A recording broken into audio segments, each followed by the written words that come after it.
Hi friends, അപ്പം ഇന്ന് mothers day ആണ്. എനിക്ക് ഏറ്റവും ഇഷ്ടപ്പെട്ട ഉമ്മാനെ നിങ്ങൾക്ക് ഞാൻ കാണിച്ചു തരാം. എനിക്ക് പരിചയപ്പെടുത്തി തരാം കേട്ടോ. നമുക്ക് പോയാലോ? കമോൺ.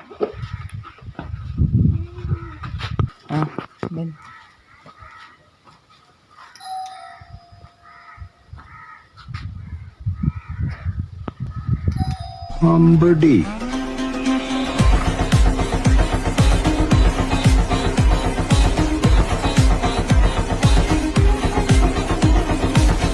അമ്പടി ഹലോ,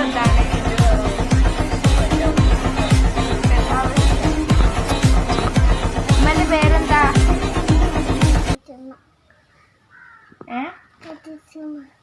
കദീസുമ്മ. അപ്പൊ കദീസുമായ ഉമ്മയാണ് കേട്ടോ അത്. ലൈക്ക് ചെയ്യുക, സപ്പോർട്ട് ചെയ്യുക. ഈ ഉമ്മക്ക് വേണ്ടി പ്ലീസ് നിങ്ങൾ ലൈക്ക് ചെയ്യാട്ടോ, സപ്പോർട്ടും ചെയ്യുക.